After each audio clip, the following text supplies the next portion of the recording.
Assalamualaikum warahmatullahi wabarakatuh. Halo kawan-kawan programmer dimanapun berada. Jumpa lagi dengan saya Syugi di channel Fosalgo.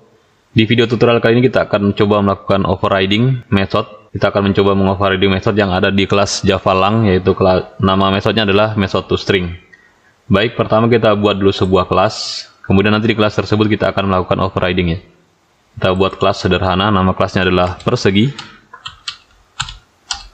Finish. Kemudian di sini kita hapus dulu komentarnya untuk memperluas area window editor. Kita hapus dulu ini. Oke, di sini kita buat beberapa variabel dulu, misalnya warna. Kemudian kita buat juga variabel sisi.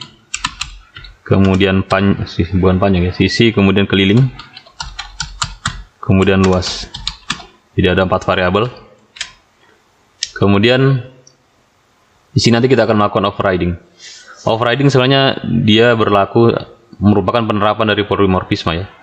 Jadi sebenarnya sudah ada method yang namanya toString di dalam kelas Java Lang. Tapi kita mau lakukan sedikit modifikasi supaya method toString yang ada di Java Lang itu berbeda dengan method yang ada di kelas persegi. Jadi sebenarnya di sini kita bisa panggil method toString ya, walaupun kita tidak membuatnya. Karena dia ada di kelas Java Lang yang sudah otomatis di extend oleh kelas persegi ini pada saat kita buat. Semua kelas di Java itu dia merupakan turunan dari Java Lang Object. Kita buat dulu sebuah kelas mainnya dulu untuk melihat hasilnya. Nanti kita beri nama crafting code 45 ya. Klik kanan new Java class. Beri nama crafting code 045. Finish. Oke, kita hapus lagi nih. Kita hapus, kemudian kita beri method main public static void main pakai shortcutnya psvm tab.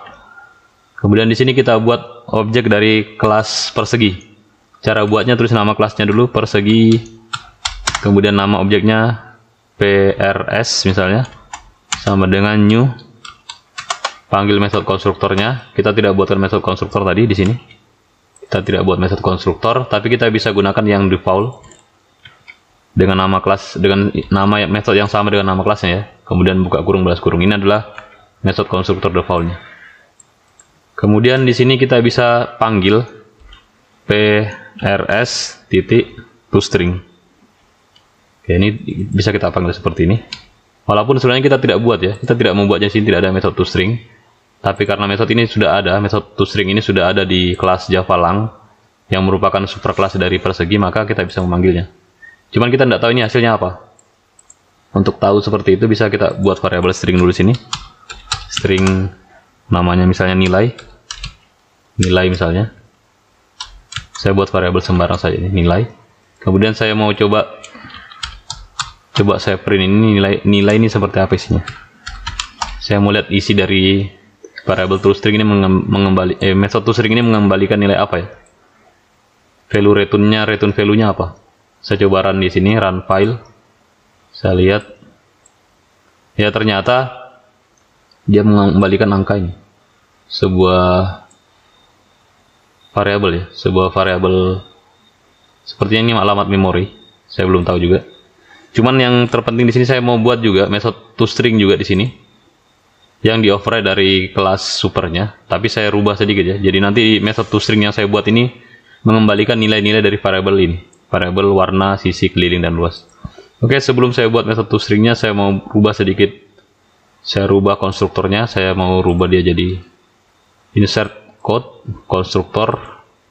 Saya mau konstruktornya berisi variabel ini. Warna, sisi, keliling, dan luas. Generate. Jadi nanti dia punya nilai di sini. Kita save dulu semuanya. Kita save yang di sini.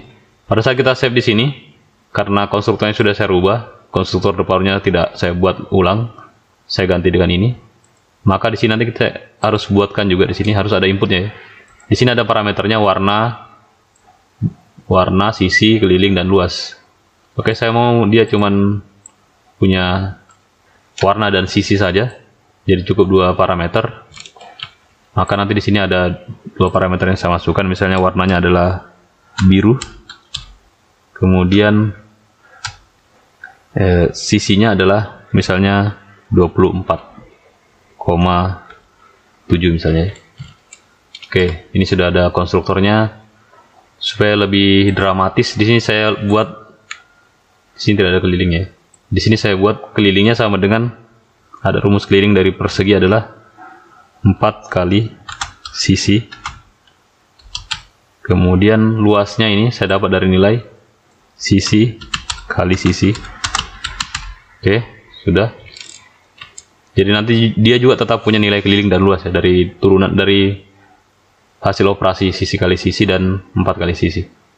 Kemudian metode konstruktornya, maksud saya metode toString-nya akan saya buat untuk menampilkan nilai dari variabel-variabel ini. Jadi cara mengoverride-nya bisa klik kanan di sini kalau di NetBeans, insert code. Ada di sini override method. Di sini ada pilihannya, metode apa yang mau di override. Ternyata ada metode clone, equals, finalize. Saya mau override yang metode toString. Saya generate. Oke. Sampai sini saya belum apa-apakan dulu. Saya mau lihat ketika saya run ini. Sudah saya override. Ketika saya run, yang muncul adalah tetap yang sama ya. Oke, di sini yang saya maksud tadi, saya akan melakukan polymorphisme. Saya akan melakukan perubahan terhadap nilai dari metode toString. Jadi saya mau nilai metode toString-nya akan menampilkan sebuah info values. Saya beri nama di sini string values sama dengan, saya buat petik dulu seperti ini. Kemudian return-nya adalah nilai dari string value. Oke, titik koma. Kemudian values ini akan saya isi dengan nilai-nilai dari warna sisi keliling ya. Oke, maka saya tulis seperti ini.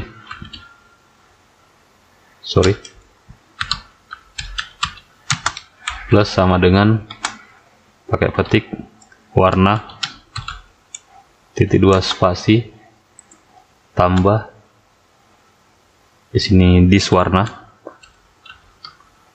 Boleh tidak pakai this ya, karena tidak ambigu di sini. Saya copy saja di sini. 1 2 3 warna sisi, kemudian luas keliling, kemudian luas, kemudian saya buat spasi di sini supaya lurus spasinya, titik 2 nya maksud saya ini juga. Oke, kemudian ini saya ganti this sisi, kemudian this keliling, kemudian this luas. Oke. Kalau saran ini dia masih berantakan, tapi sudah ada hasilnya ya. Saya save dulu, kemudian yang di sebelah kanannya yang method main-nya saya run, klik kanan run file. Oke, ini hasilnya berantakan ya, masih bersambung terus. Saya mau di setiap selesai menuliskan warna ini dia akan enter. Supaya dia enter, maka bisa diletakkan di belakangnya ini ada pakai tanda tambah lagi, kemudian buat simbol untuk enter itu adalah garis miring N ya. Saya kopikan semua ini supaya setiap selesai menuliskan nilainya dia enter. Oke, saya save di sini, kemudian saya run lagi yang ada method main-nya ya. Saya run yang method main-nya. Oke, ini hasilnya warna biru, isi 24,7, 98,6 kelilingnya, luasnya ini. Oke, kalau misalnya saya mau buat ada satuannya, misalnya bisa dibuat satuan-satuan. Di sini ada satuannya cm, warna sisinya adalah cm. Kemudian ini kelilingnya adalah cm juga, luasnya adalah cm kuadrat, cm 2 saja. Oke, ketika saya save ini, kemudian saya run, jadi ada satuannya. Cuman dia lengket, supaya dia ada spasinya, saya tambahkan spasi di sini. Spasi. Oke, Ctrl save lagi, run file. Oke, ini selesai. Jadi inilah cara override. Jadi override itu gunanya untuk membuat method yang sama namanya dengan nama method di kelas supernya, tetapi dengan isinya, operasinya yang berbeda. Jadi dia membuat method yang sama dengan nama method yang ada di kelas supernya, dengan operasi yang berbeda, sedikit berbeda atau berbeda. Jadi berbeda dengan overloading ya. Kalau overloading membuat method yang sama namanya, tetapi parameternya yang berbeda. Jadi kalau override ini berhubungan dengan kelas super atau interface biasanya. Jadi ini gunanya banyak sih. Kalau mau menampilkan nilai variabel juga bisa pakai toString dan sebagainya. Kemudian metode-metode yang bisa di override bukan hanya toString saja, masih banyak. Pokoknya kalau kita punya kelas super dan sudah ada metode di atasnya, kita mau rubah operasinya, kita gunakan override. Baik, saya kira demikian video tutorial untuk bagaimana melakukan override. Silakan berikan saran dan tanggapan di kolom komentar. Jangan lupa like, subscribe jika video ini bermanfaat. Terima kasih. Wassalamualaikum warahmatullahi wabarakatuh.